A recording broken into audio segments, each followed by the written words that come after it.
tuổi đời cũng ngang nhau, tuổi nghề cũng ngang nhau, và cái độ nổi tiếng không chị nào của chị nào,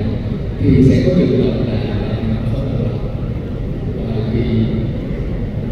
thì hai chị ở đây cho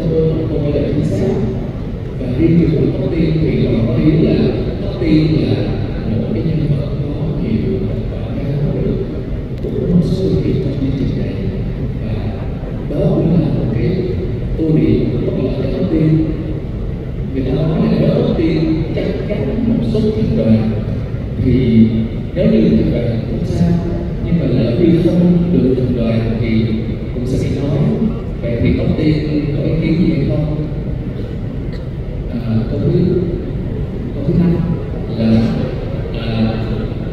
năm ngoái chương trình Chị Đẹp Mùa 1 thì không có đêm công diễn, mà với anh trai của ngày trong gia thì có đêm công diễn rất là hoành tráng những cái tuần sau. Vậy thì năm nay chị có dự định là đêm công diễn có sự hoành tráng hay không, hay là chỉ có đêm gala như năm ngoái?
Bây giờ em phát biểu qua một cái điều gì nữa.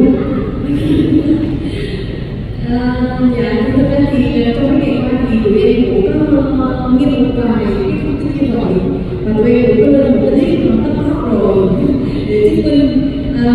Thật ra thì cũng có câu chứng minh đâu, và tụi em cũng có một cái trước khi mà vào trong chương trình đó thì tụi em đều nói với nhau là nếu như lỡ khi chúng ta có những cái điểm mà không hòa thuận trong cái lúc làm việc, tại vì thật ra mọi người biết là 30 chị đẹp là 30 ca đứng ngoài này rất là mạnh, thật sự rất là mạnh, và để đi đến cái hành trình ngày hôm nay tất cả 30 chị đều có cái sự trải nghiệm khác nhau, xuất phát điểm khác nhau, ngành nghề khác nhau, công việc khác nhau, nên cái việc đối thoại là điều vô cùng quan trọng nhất. Và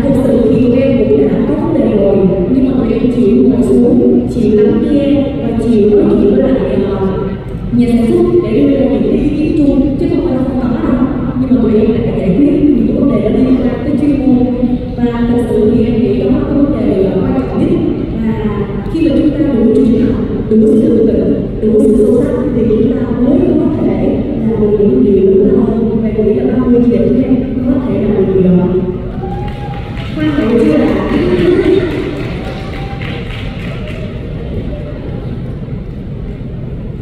Xin lỗi chị, còn câu cuối là không biết năm nay là mình có làm một cái concert hoành tráng như là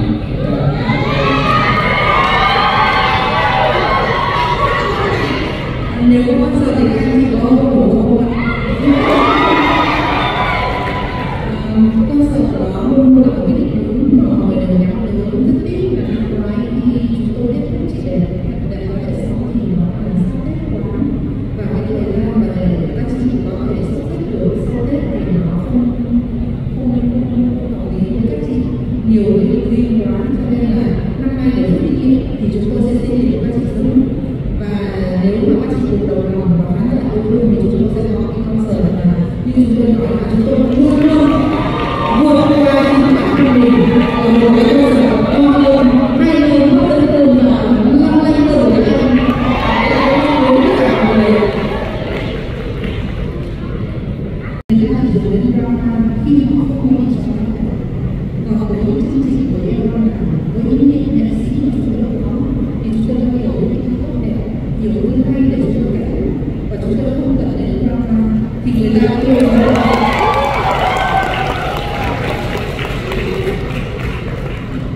xin lỗi chị, tôi cắt nhỏ xíu. Ý của tôi là giả sử như có một chị đề có cảm xúc có thể hiện sự không hài lòng của mình về kết quả chương trình và có thể hiện sự bức xúc của xã hội, thì chắc chắn là báo chí và các kênh truyền thông sẽ hiện tạo và để sự kiện lên. Vậy thì ban tổ chức của mình năm nay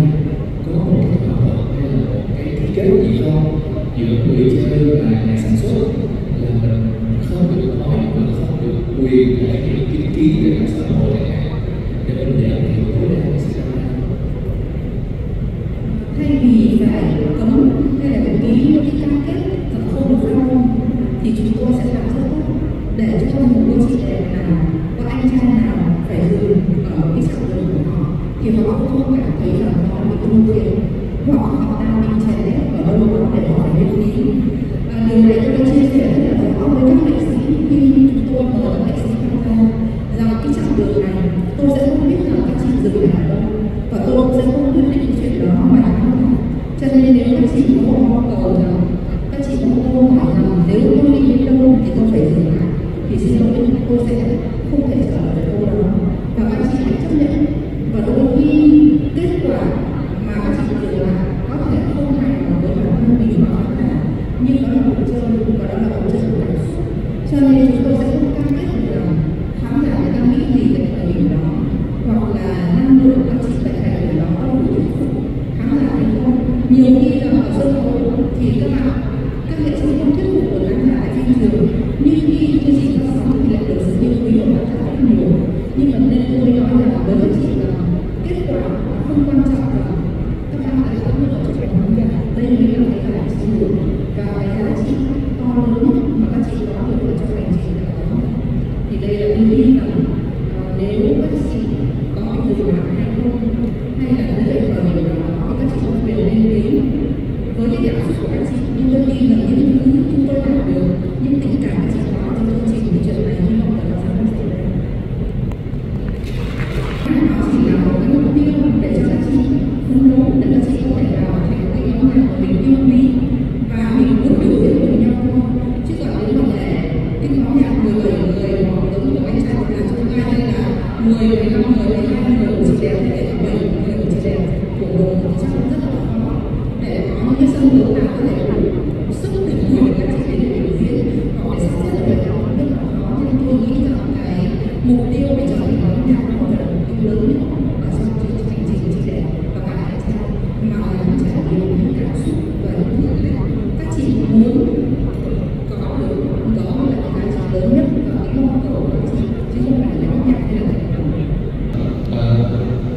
Đại diện cho khá nhiều nhà hàng nghệ thuật trong chương trình và được của bạn thì chắc chắn Tóc Tiên đã có một số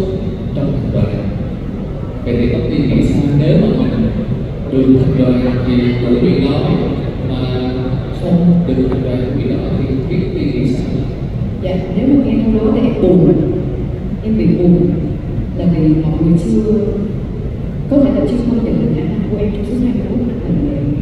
nên em sẽ buồn với bản thân. Nếu mà trả lời một cách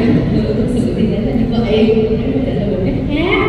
thì thực ra em đến với chương trình với tư cách là người chơi, chứ không phải đến chương trình với tư cách là nhân viên bất kỳ một ai cả. Những câu hỏi liên quan đến nhà tài trợ hay là gì thì em sẽ được phép là nhà sản xuất sẽ trả lời, còn em đến đây với tư cách là người chơi, và có chơi thì có chịu,